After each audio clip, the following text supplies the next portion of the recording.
샬롬 할렐루야. 창세기 17장 1절. 아브람이 99세 때에 여호와께서 아브람에게 나타나서 그에게 이르시되 나는 전능한 하나님이라. 너는 내 앞에서 행하여 완전하라.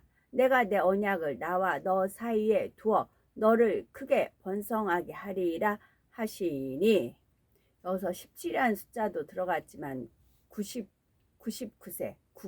99를 거꾸로 하면 66이에요.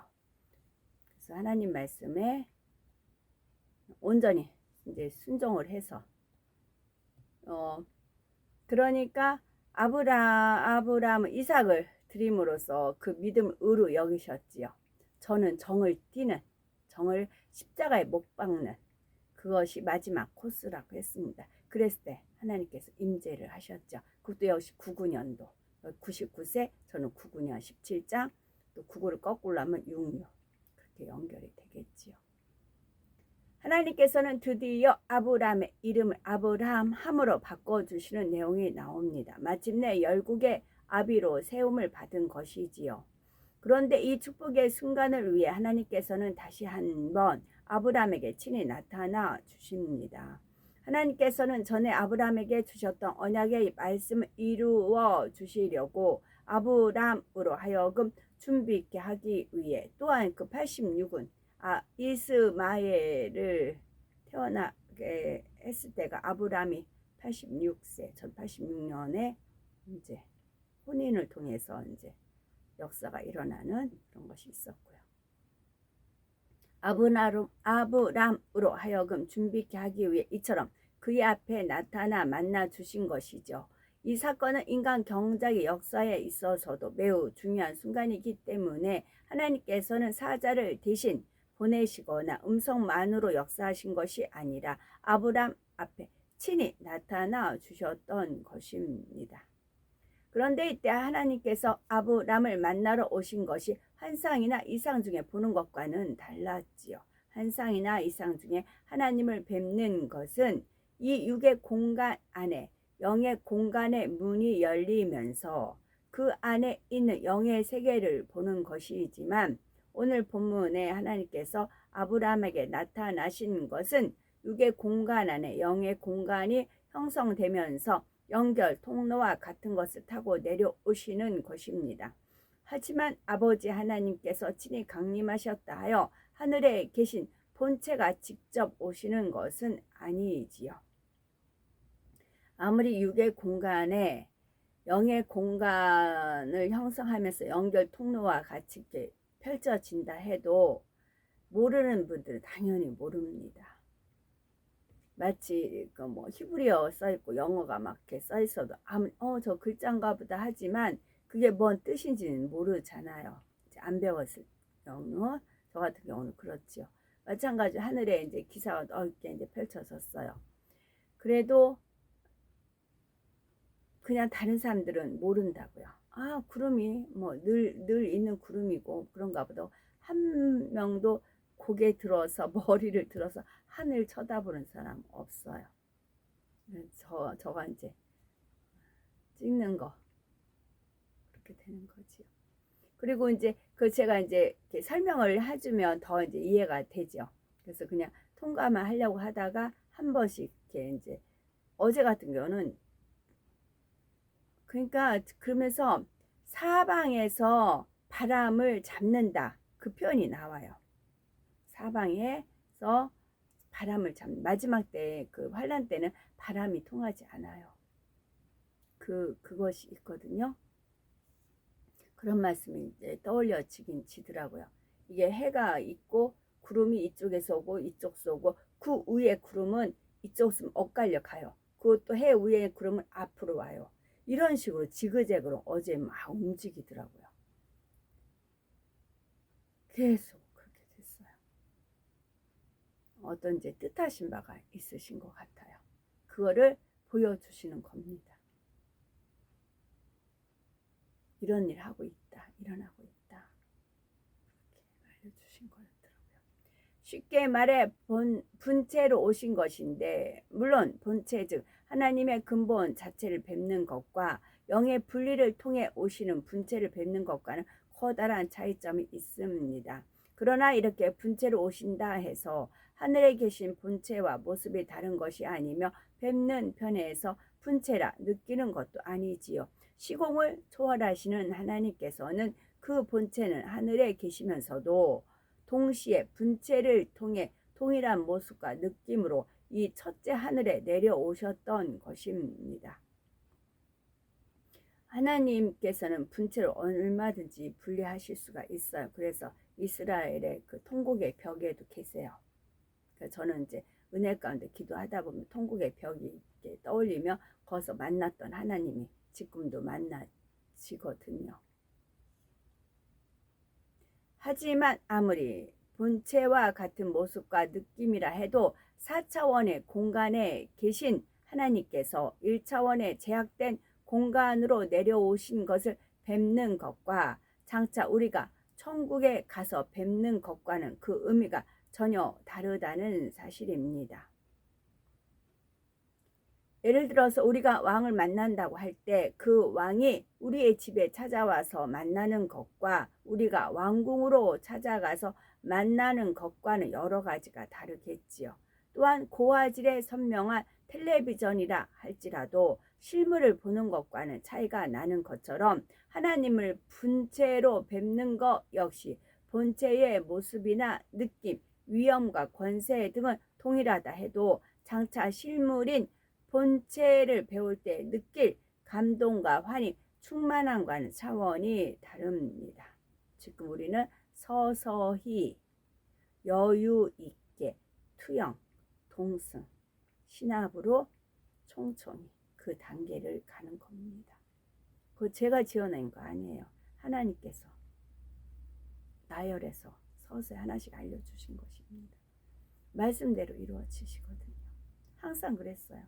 99년부터 지금까지 그때마다 말씀으로 주셨고 그 말씀을 붙들고 이렇게 이제 기사와 표적을 확실하게 보여주시니까 남한테는 벙어리 냉가슴 앓는 거, 임금님께는 당나귀 기, 그와 같은 심정으로. 그래서 제가 뭐 저를 괴롭게 하는 사람이 없다 할지라도 기도하면 울 수밖에 없고 그런 은혜를 주시고 또 그 비전을 가지고 약속을 믿고 오늘까지 왔으니까요. 지금은 이제 많은 분들이 이제 공유할 수 있고 많은 분들이 더 이제 천국이 확실히 있음을 마음에 믿어짐으로 더 성결을 향해 달려가는 분이 많이 있기 때문에 반석에 섰고 더 높은 차원의 영의 세계를 사모하기 때문에 더 이제 우리 믿음대로 더 크게 역사하시는 것 같아요. 계속 믿음 내보여야 돼요. 그 믿음 내보이는 대로 역사를 해주세요. 하나님께서. 그런데 아버지 하나님께서 이처럼 아브람을 만나러 내려오실 때에 하나님 홀로 오시는 것이 아닙니다. 엄청난 어제는요 그 뭉게의 구름, 하얀 빛난 그 구름이 그 속에가 무엇이 어떤 실체가 보이는 겁니다. 그러겠다 싶더라고요. 우리 앞으로 어떻게 될까요? 엄청난 무리의 천군과 천사를 대동하고 호의를 받으며 오시는 것입니다. 영안이 열리신 분은 아버지 하나님께서 이 첫째 하늘에 내려오실 때 어떤 모습으로 어떻게 오시는지를 알 수가 있지요. 천군과 천사들이 미리 내려와 바삐 움직이면서 얼마나 많은 준비를 하는지 그 행차가 얼마나 화려하고 웅장하며 권세와 위엄이 느껴지는지를 알 수가 있습니다. 또 보좌와 함께 내려오시는 것을 봅니다. 더욱이 아버지 하나님께서 친히 움직이실 때는 아들이 동행하시는 경우가 있죠. 주님 동행하신다는 말씀이고요. 아브람을 만나실 때도 아버지 하나님 홀로 오신 것이 아니라 주님을 대동하고 오셨지요. 그러니 이 만남이 얼마나 중요한 의미를 가지고 있는지 알 수가 있는 것입니다. 이처럼 중요한 의미를 가진 만남을 위해 아브라함 앞에 나타나신 하나님께서는 그에게 먼저 나는 전능한 하나님이라 너는 내 앞에서 행하여 완전하라는 말씀을 주십니다. 75세 때에 그를 택하여 부르시고 지금까지 많은 연단의 과정을 통해 그를 다듬고 믿음을 성장시켜 오셨음에도 다시 한번 강조하여 완전하라 말씀하신 것이죠. 믿음의 조상이라는 위치가 결코 흠이 있어서는 안 되는 자리이기에 하나님께서는 이처럼 하나님 앞에 완전할 것을 요구하셨던 것입니다. 하나님께서는 공의의 하나님이시기에 징계나 재앙만이 아니라 축복을 주실 때도 공의 가운데 역사하십니다. 아브라함에게도 열국의 아비로 세워주시는 놀라운 축복을 주시면서도 먼저 그에게 완전할 것을 말씀하신 것처럼 우리에게 축복을 주시기 위해서도 먼저 우리에게 준비된 그릇을 요구하십니다. 성경상의 이름이 기록된 믿음의 선진들이 하나님 앞에 쓰임받고 축복받기 위해서는 그만큼 그릇을 준비해야 했고 그것을 하나님 앞에 인정받았기 때문입니다. 우리가 반드시 그릇이 준비된 만큼 하나님 앞에 공의 가운데 인정받는 만큼 축복도 더해지고 권능도 더해집니다. 그렇다면 이러한 그릇을 준비하는 데 있어서 가장 중요한 것은 무엇입니까? 그것은 본문에 하나님께서 아브라함에게는 하나님 앞에서 행하여 완전할 것을 말씀하셨듯이 하나님을 닮은 거룩하고 온전한 모습이 되는 것입니다. 행위로 말미암아 구원을 받았던 구약 시대에는 이 말씀이 행함의 온전함을 뜻하는 것이었지만 성령을 받고 마음의 할례에 나가는 성령 시대에는 마음의 거룩함과 온전함까지를 뜻하는 것입니다. 그렇다 해서 구약 시대에는 마음의 할례를 하지 않아도 된다는 뜻은 아닙니다. 정녕 하나님께서 원하시는 것은 구약 시대나 지금의 성령 시대나 모두 마음에 할례하는 것이지요. 신명기 30장 6절에 보아도 네 하나님 여호와께서 네 마음과 네 자손의 마음에 할례를 베푸사 너로 마음을 다하며 성품을 다하여 네 하나님 여호와를 사랑하게 하사 너로 생명을 얻게 하실 것이며 하신 것입니다. 바로 마음의 할례를 하여 마음과 성품을 다해 하나님을 사랑할 때 생명을 얻게 하신다 하시는 거죠. 이것이 하나님께서 인간 경작을 통해 얻기 원하시는 참 자녀인 것이며 하나님께서는 이런 자녀들을 천국에 들이셔서 영생을 주기 원하시는 것이죠. 이러한 하나님의 뜻을 잘 아는 아브라함이었기에 그는 행위로만 하나님 앞에 완전했던 것이 아니라 마음까지도 온전했음을 볼 수가 있습니다. 그러므로 오늘 본문에 하나님께서 행하여 완전하라 하신 것은 단지 외형적인 행함의 완전함이 아니라 온전한 마음에서부터 우러나오는 행함의 완전함이라는 사실을 알아야 합니다. 행함도 중요하되 더 중요한 것은 마음인 거죠. 그런데 신앙에 있어서 행함의 중요성을 강조하면 어떤 사람들은 믿는다 하면서도 이를 마치 잘못된 율법주의인 것처럼 말하기도 합니다. 그러나 성경은 분명히 마음과 함께 행함의 중요성을 말씀하지요. 아브라함의 마지막 관문이었던 독자 이삭을 바치는 시험을 통과했을 때도 하나님께서는 아브라함에게 축복을 주시며 이는 네가 나의 말을 준행하였음이니라 말씀하셨다고 하셨죠. 이에 대해서 야고보서 2장 21절에서 24절에서는 우리 조상 아브라함이 그 아들 이삭을 제단에 드릴 때에 행함으로 의롭다 하심을 받은 것이 아니냐. 네가 보거니와 믿음이 그의 행함과 함께 일하고 행함으로 믿음이 온전케 되었느니라. 이에 경에 이른바 아브라함이 하나님을 믿으니 이것을 의로 여기셨다는 말씀에 응하였고 그는 하나님의 벗이라 칭함을 받았나니 이로 보건대 사람이 행함으로 의롭다 하심을 받고 믿음으로만 아니니라 말씀하고 있지요. 2절에서 8절에 보면 하나님께서 아브라함에게 주시는 언약의 말씀이 나오고 있습니다. 그 중에 5절에 보니까 하나님께서 아브라함의 이름을 아브라함으로 바꿔주고 계시지요.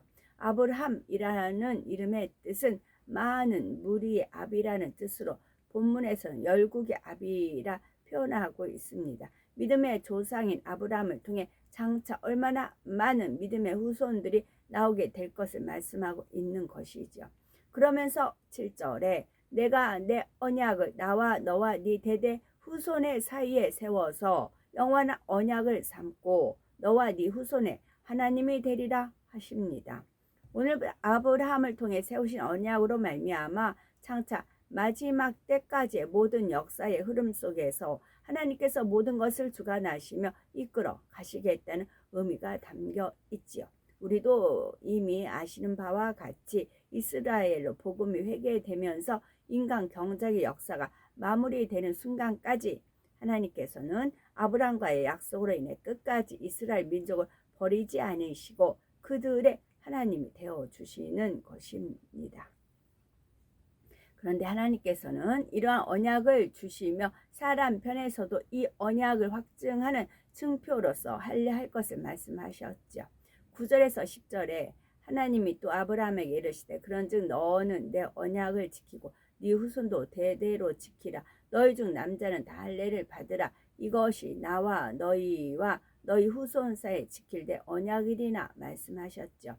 이 말씀에 따라 할례를 하는 사람만이 하나님과의 사이에 언약의 효력을 발휘하게 되는 것입니다. 제가 카톡에 이제 올립니다. 주신 거 올리는데 제가 이제 어떤 걸 한 장면 떠올리는데 말씀 못 드렸다 했죠. 이제 그 말씀은 무엇이냐면 이제 제가 이제 결혼하면 피로연을 하잖아요. 근데 그 식당을 빌려서 안 했어요.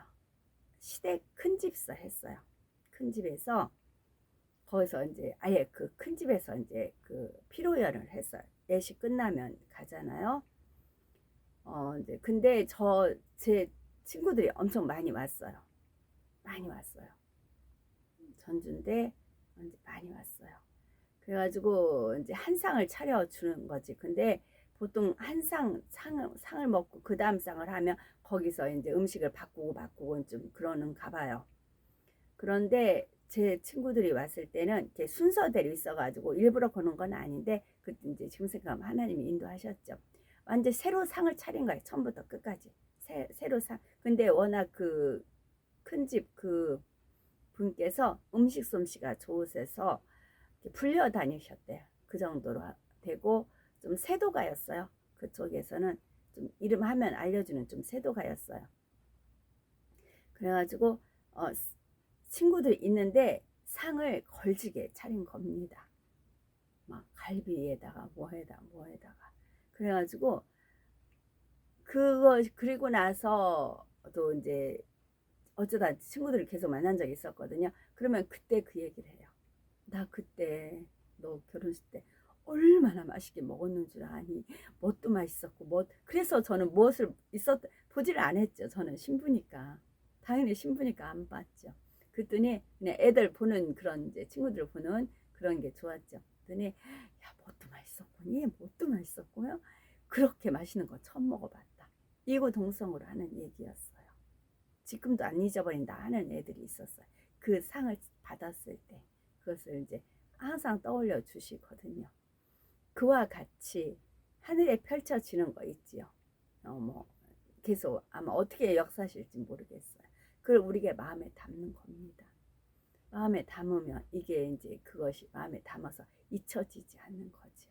그래서 그것이 기도할 때도 있고 그런 겁니다. 그래서 요 장면이 항상 있었어요. 그래서 제가 한 상에 둘러 먹고 마시는 형제 자매 보침고 하는 거라 한 것은 그런 거예요. 그런 거입니다. 드디어 말씀드렸네요. 좋은 점도 있고 나쁜 점도 있죠. 그리고 한 가지는 그거는 이제 연결돼서 나오는 부분이 있을 때 말씀드릴게요. 또 하나가 다른 사람이 안 하는 것을 제가 했어요. 다른 사람은 이해 안 되는